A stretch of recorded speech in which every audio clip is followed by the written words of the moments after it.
I was icing a cake when the message came in. Funny how life works like that. You can spend hours trying to make something beautiful, only to have the truth crash into your chest like a freight train. 1 second, I'm decorating cupcakes with 18 and pink icing for my daughter's surprise party. The next, I'm staring at my phone like it just punched me in the face. I hate him. Thank God he's not my real father. Sent from her phone. Meant for someone else. Probably her best friend, the one with the dyed hair and the tendency to overshare every detail of her life online. But this wasn't about her. This was about my daughter. The girl I'd raised, loved, disciplined, spoiled, grounded, and tucked in with bedtime stories and band-aids for nearly 2 decades. My hands went cold. The piping bag slipped from my grip and hit the floor with a soft thud. Buttercream splattered across the tile. I didn't move. Couldn't. Not my real father? I stared at that message until the screen dimmed, and then I tapped it back on, like somehow I'd read it wrong. Like maybe it was a quote from a movie or some teenage sarcasm that didn't mean anything. But I knew better. I always knew there was something. The way she'd look through me when she was mad. The way my wife would bristle when I asked about the early days of her pregnancy. The timing had never fully added up, but I pushed that doubt away because that's what husbands do when they're in love. We defend the narrative. We protect the family, even from our own instincts. I called my wife. No answer. I texted her, "We need to talk." Now. Still nothing. I called again. Then once more. Then 5 more times. By the time I hit double digits, I was shaking. I wasn't even mad. Not yet. I was something worse. I was empty. There's a level of betrayal that doesn't make you scream or punch walls. It just makes everything quiet. So quiet, you can hear your heartbeat in your ears and the blood moving behind your eyes. That's where I was when I opened the gun safe. The Magnum was heavy in my hand. I'd never fired it. Got it for protection after a break-in years ago. I cleaned it, kept it locked up, barely thought about it since. But now, it felt right. Like an anchor in the middle of a tidal wave. I didn't plan to use it. Not really. But I wasn't ruling anything out either. I got in the car, started the engine, and drove. I didn't tell anyone where I was going. Didn't leave a note. Didn't turn on the radio. Just drove with the Magnum on the passenger seat and a storm brewing in my chest. My destination? Jason Wallace. My wife's ex-boyfriend. The man she told me was just a mistake from her past. The one she insisted she hadn't talked to in years. She once called him a non-event.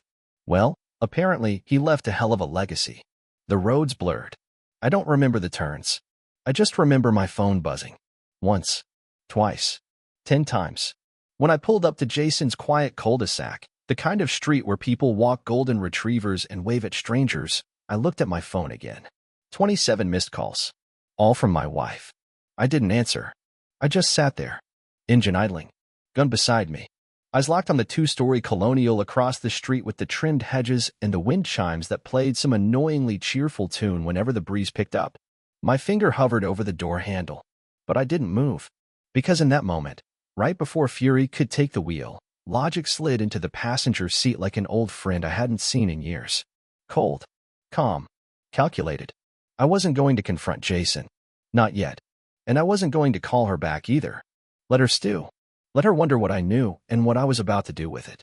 No, I had something better in mind. Because revenge isn't about rage. It's about patience. And for once, I had all the time in the world. I didn't go to the door. Not yet.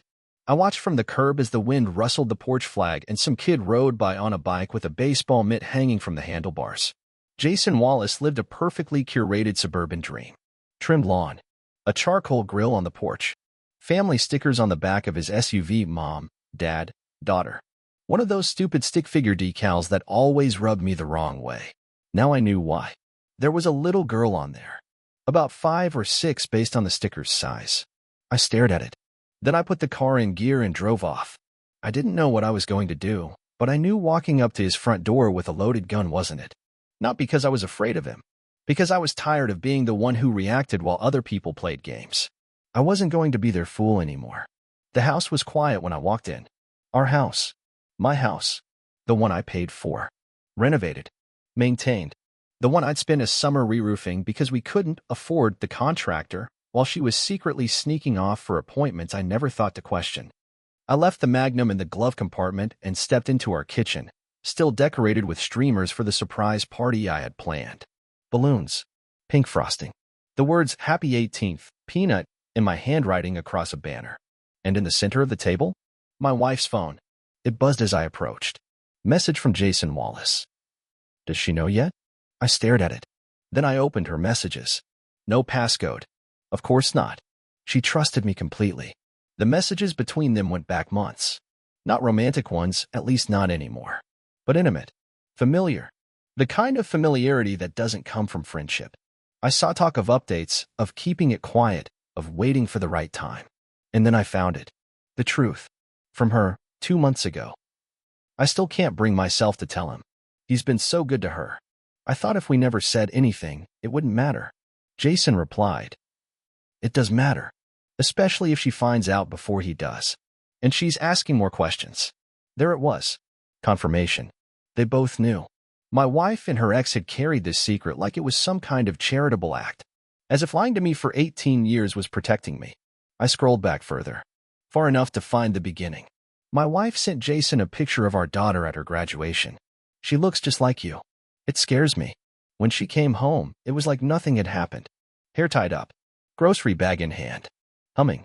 She stopped cold when she saw me in the kitchen. Not because of my face. No, she didn't read people that well.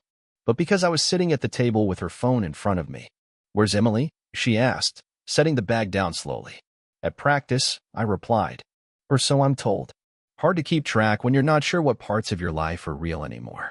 She blinked. Slowly. Then glanced at the phone. You went through my... Stop. My voice was flat. Cold. Don't insult me with shock. Not tonight. Her lips parted like she had something rehearsed. Probably a dozen versions of this conversation she'd run through in the shower over the years. But all she said was, I was going to tell you. When? Silence. After college? When I'm dead. When you're posting family reunion photos with Jason and calling me the man who raised her like I'm some goddamn afterthought. It was one time, she said. One time with forever consequences, I snapped. 18 years. 18 years of carrying someone else's legacy while being told I was the foundation. Tears welled in her eyes. I didn't care. Not anymore. I didn't know for sure at first, she whispered. It wasn't like that. We broke up. You and I started dating. Then I found out I was pregnant. The math was complicated. You could have told me. I was scared. I stood, slow and calm. That I'd leave you? That you'd stop loving her. She said it with such fragility that, for a second, I hated myself for how much it almost worked. How that single sentence made me hesitate. But then I remembered the text. I hate him. Thank God he's not my real father. No, I said. You weren't scared I'd stop loving her. You were scared I'd stop loving you. I didn't yell. I didn't cry. I just walked out, past the living room with its stupid framed family portraits and into the garage, where the cold air slapped me back to reality. She didn't follow me. She never does when it matters. I started the car again. This time, I wasn't driving to Jason's. This time, I was driving to an old friend who owed me a favor. The kind of man who makes a living quietly digging up truths the rest of the world wants buried. Because the game wasn't over. And I had a birthday party to plan. But first, I needed to rewrite the guest list. I parked 2 blocks away from Mark Danner's office. Small, unmarked building. Glass windows. A modest digital solutions sign barely clinging to professionalism. To anyone else, it looked like a low-rent IT startup. But Mark? Mark was the kind of guy who knew how to disappear a life or uncover one. We served together once. Different units, different specialties. I was logistics and ground support. He was recon and intel. Always had a gift for finding what wasn't meant to be found. He opened the door with that same old smirk and a raised eyebrow. Well, if it isn't the guy who once built a bomb shelter in his garage because his wife had a thing for true crime. I'm guessing the cameras still work. He let me in, motioned toward the back office. You want coffee? No. I sat, handed him a manila envelope. Inside was a name. Jason Wallace. A location. And one request. Find everything. Every asset. Every lie. Every crack in the facade. Mark whistled low. Someone finally snapped? I met his eyes. No. Someone finally woke up. He flipped through the file. Give me 48 hours. I'll give you 24. Back home, I parked a few houses away. Watched through the living room window as my wife moved about, picking up cushions, folding throw blankets, setting the table again. Always busy. Always curating. It made sense now. That desperate homemaker perfection was never for me. It was for guilt. For a truth she thought she could bury in vacuum lines and matching napkin rings. I didn't go in right away. I had someone else to see first. Emily was just getting out of practice when I pulled up. Her duffel bag slung over one shoulder, earbuds in, scrolling her phone as she walked. Probably texting the same friend who received that message, the one she accidentally sent to me. She didn't notice me at first. Not until I stepped out of the car. She flinched. Her face tightened. Dad? Hey, Peanut. I gave her the same smile I'd given her since she was 5 and had scraped her knee in the driveway. That soft one. The one that had everything. What are you doing here? She asked, tucking her phone into her pocket. Defensive. Nervous. Thought I'd pick you up. Spend some time with my birthday girl. She hesitated. You didn't answer Mom's texts. I opened the passenger door. She got in. We drove in silence for most of it. Then, as we reached the edge of the park, the same park I used to take her to for swings and snow cones, I parked the car and turned off the engine. Is this about what I said? She asked finally. I turned to her. Calm. Too calm. You mean the text you meant for someone else?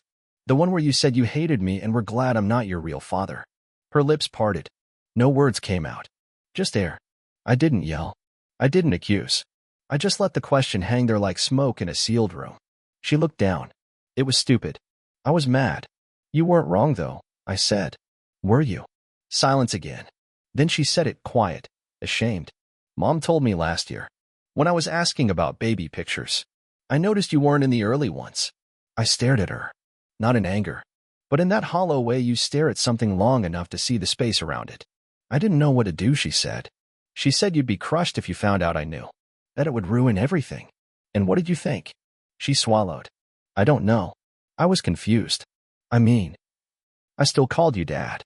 I still loved you. But once you know something like that, it's like the glue starts peeling. The glue. Yeah, that about summed it up. She looked up at me then, her eyes glassy. But I didn't mean it. What I said. I was just angry. You wouldn't let me go on the trip. I was being petty. I nodded. Fair. Her head snapped up. You're not mad. Oh, I'm furious, I said with a small laugh. Just not at you. I looked out at the trees.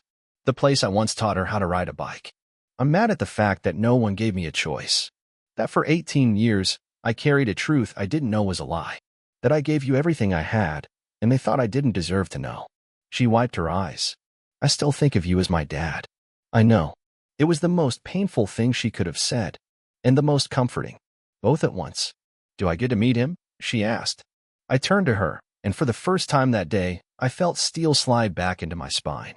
Not yet, because I wasn't done. Not even close. Back home, my wife was in the kitchen when I walked in. She looked up, eyes red, mouth open like she was ready to break into another apology. But I held up a hand. Don't, I said. Just don't. She closed her mouth. I picked her up from practice. We talked. Her face tightened. Did she say anything? She said enough. I walked past her, grabbed a bottle of water, and headed to the study. But before I closed the door behind me, I turned. One more thing, I said. Cancel the birthday party. She blinked. What? But I said cancel it. She stood there, stunned. Because she still didn't get it. This wasn't her house anymore.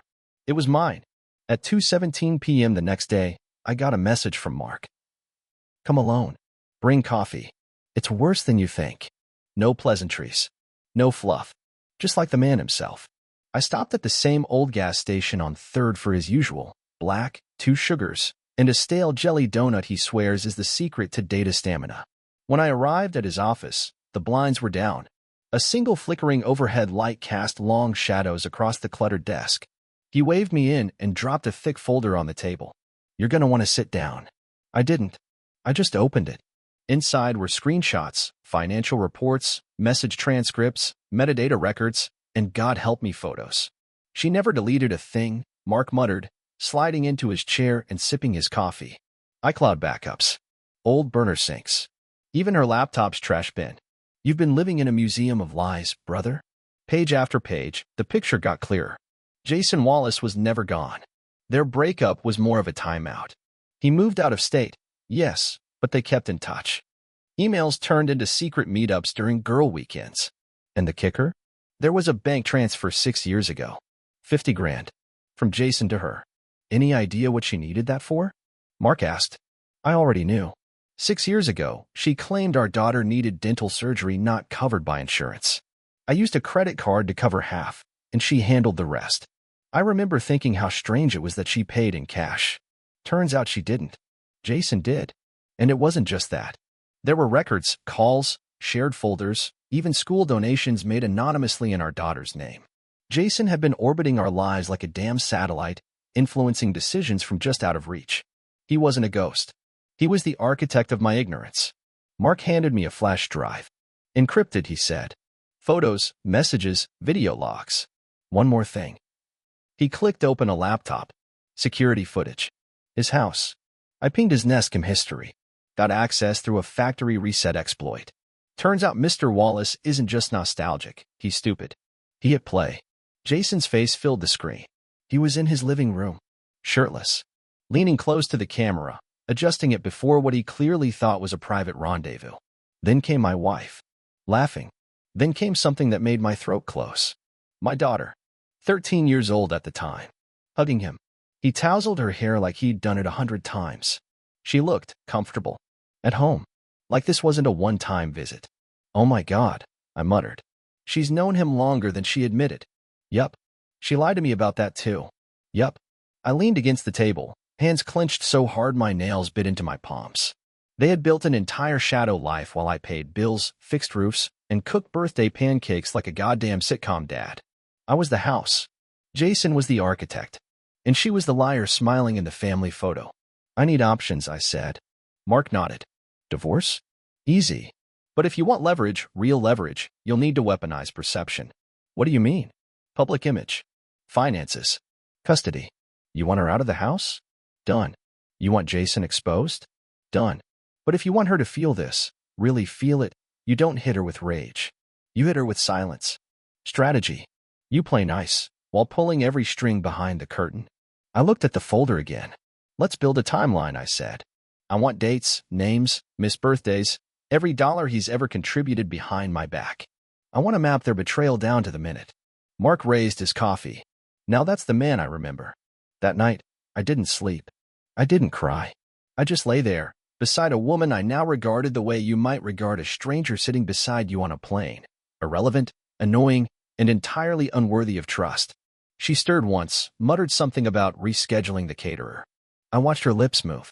And then I whispered the first real words I'd said in hours. Jason sends his regards. She froze. Didn't respond. Didn't move. And I didn't say another word. I just let the weight of it hang there, like a match held above gasoline. Let her wonder what I knew. Let her panic in silence. Because now, she was living in my world. I didn't run into Jason Wallace. Let's be clear about that. I orchestrated it. Pulled a few favors, tracked his gym schedule through publicly geotagged posts. Yep, even middle-aged men with secrets can't resist flexing for clout, and found the perfect time. Tuesday morning, 6:35 a.m. Just as he exited East Ridge Athletic Club, post-spin class, smug and flushed. He walked out carrying his protein shake like it was a badge of moral superiority. Probably thought he was starting the day like a champion. Probably still believed this little secret with my wife was going to remain buried in backup drives and burner phones. He didn't notice me until I stepped right into his path. And when he did, his face drained like someone had pulled a cork from the bottom of his spine. Hey, Jason, I said, calm as a surgeon. He froze, then blinked like he needed to reset his memory. Oh, hey. Hi. I nodded at his drink. Strawberry way? You always were the sweet type. He chuckled, awkwardly. Well, it's been a while. Has it? I tilted my head. I was just thinking how close you've stayed. He glanced around the parking lot. Nervous. As if someone might be watching. They were. Mark had eyes everywhere. I assume, I said, you're not here to explain why you were secretly bankrolling dental work for a girl who doesn't know whether to call you Uncle Jay or Dad. Jason's mouth opened, then closed. Like a fish pulled from the water, flapping without breath. Look, he started. I held up a hand. I don't need a speech. You don't owe me a confession. You made your bed the moment you stepped back into her life, Jason. Problem is, you kept walking into mine. He licked his lips. We thought we were doing the right thing. For her. I stepped in closer. Not threatening. Not loud. Just deliberate. You don't get to hide behind noble intentions. You got my wife to lie to me. You watched me raise your kid like she was mine.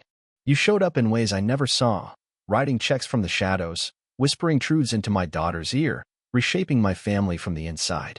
He tried again. It wasn't like that, but it was. I cut in. And now? Now it's my turn. Jason frowned. What does that mean?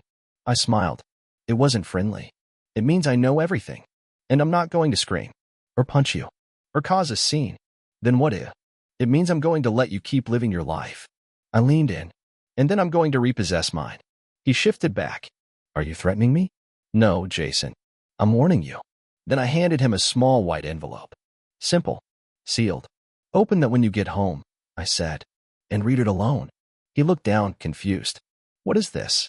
A beginning, I said. And maybe the end. Then I walked away. Didn't look back. Didn't need to. Because I already knew what was inside that envelope. A copy of the custody claim I'd be filing the next morning. Filed under petition to establish legal guardianship, with supporting documentation about the biological father's recent financial contributions, unauthorized contact, and coercive influence over a minor without the legal guardian's knowledge or consent. Also included, a notarized request for a court-ordered paternity test to formally establish that Jason Wallace is in fact Emily's biological father. You see, the moment she turned 18, the rules changed. She became an adult. But until now, she's lived under my roof, under my name. And the system? It favors stability, not ghosts. That night, I watched my wife prepare for dinner. She set the table with the same robotic grace as always. She smiled. She asked about my day. She made my favorite dish. And I played along. Because the most dangerous man in the room is the one who already knows the ending. Emily home? I asked. She's at rehearsal. She'll be back by 10. Good, I said. I'm going to need both of you home tomorrow morning. Got something important I want to discuss. She paused. What is it? I smiled. Family planning. They were both in the kitchen when I came downstairs. My wife, seated at the counter with her second cup of coffee, pretending calm, but her fingers were trembling around the handle. Emily, cross-legged on a stool, scrolling through her phone like it was a shield. They both looked up when I entered. Morning, I said. Emily gave me a wary smile. My wife didn't say anything at first. I set down a folder on the table. Thick, heavy, bound with a red string. Before you speak, I said, understand that what happens next isn't a conversation. It's a declaration. I opened the folder. This, I said, tapping the top document, is a petition. Filed yesterday morning. It names Jason Wallace as the biological father of Emily Grace Henderson. Based on evidence gathered over 6 months of unauthorized interaction, financial transactions, and concealed communication between a minor and a non-custodial adult. Emily's face paled. My wife's cup hit the counter a little too hard. Wait, she said. You're filing for what? Custody. No, I replied. I'm filing for a legal severance. Financially, emotionally, biologically. You've both made it clear who her father is. I'm simply clearing the paperwork so you can embrace that decision without my name attached. Emily looked like she'd been slapped. Her phone slipped from her hand. You're disowning me? She whispered. No, I said. You already disowned me. I just missed the memo. I turned to my wife. You let her believe a lie for 18 years. And then you let him back in. You stood there, night after night, while I tucked in a child who looked nothing like me and called me dad, and you just smiled. Her eyes welled up. But I wasn't biting. I gave you my youth, my loyalty, my name. You gave me pity sacks and paperwork forged in dishonesty. That's not fair, she whispered. No, I said. It's precise. Emily stood now, panic rising. Dada. I held up a hand. Don't. You've had time to speak. Now it's my turn.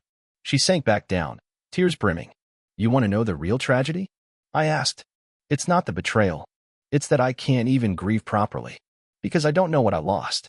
I don't know if any of it was ever real. I pushed a second folder across the table. This one was thinner, neater. Inside, a notarized agreement. A private trust. Already established. For college, I said. It's yours, regardless of what name ends up on your legal documents. I won't pull that from you. Emily looked stunned. I'm not punishing you, I said, looking her dead in the eye. But I am letting go. Of the illusion. Of the role I played without a script. My wife finally broke. You can't just erase 18 years. No, I said, standing. But I can stop carrying someone else's burden. That evening, I took off my wedding ring and dropped it into a small glass bowl in the entryway. The same one we used to keep our keys in back when we believed in shared spaces. She saw it when she got home from whatever frantic lawyer-calling expedition she'd just returned from. Paused at the threshold. Stared at the ring like it was radioactive. "You're really going through with it?" she asked. "I already did," I said, without looking up. "The papers are at the firm. You'll get served Monday." She blinked. "But what about the party?" "Her birthday's this weekend." I met her eyes for the first time in hours. Jason Wallace didn't answer the phone when the school called. They were looking for a signature. A legal guardian's signature. See, Emily had applied to a scholarship last year, one that required verification of household income and parentage. Back then, I'd filled it out. But now? Now that paperwork needed to be corrected. And Jason, the biological father, was the one they were calling. Except, Jason wasn't returning anyone's calls. Not the school's. Not his wife's. Not even the lawyer I slipped his way via anonymous courier last Thursday. Because now his life was starting to splinter. It started with an email. From a woman named Catherine Wallace. Subject line, "Who the hell is Emily Henderson?" I didn't send it. I didn't have to. Someone else, Mark, most likely, had slipped a few carefully chosen images from Jason's burner phone to Catherine's inbox. Photos of my wife and Jason at dinner. A grainy time-stamped pic of Emily hugging him at a coffee shop. A brief transcript with, "I'll always be your real dad," circled in red. Catherine responded like any woman would when faced with irrefutable proof that her husband had an 18-year-old daughter he never told her about. She called her divorce attorney. She pulled the deed on their second home. She froze the joint account. And then, she posted the pictures on Facebook. I wasn't watching it happen in real time, but I got updates. From friends. From the private investigator. Even from one of Jason's coworkers, who slid into my inbox anonymously with one sentence. "Whatever this is, it's working. The guy hasn't shown up to work in 3 days." Good. Because Jason had built his life on the illusion of control. He wore tailored suits and smiled for country club fundraisers. Talked about discipline and fatherhood in his LinkedIn posts. But now? Now he was just a man exposed. Not just to his family, but to himself. As for me, I wasn't celebrating. There was no joy in watching another man's life crumble. Only clarity. Because this wasn't revenge. It was release. Back at home, things were different. Quiet. Tense. Fragile. Emily avoided me for a few days. She left early, came home late. I let her. She was processing the wreckage of something she never chose but still benefited from. She wasn't the villain. She was the debris. But one night, just after midnight, I heard a knock on my study door. It creaked open, and there she stood. No makeup.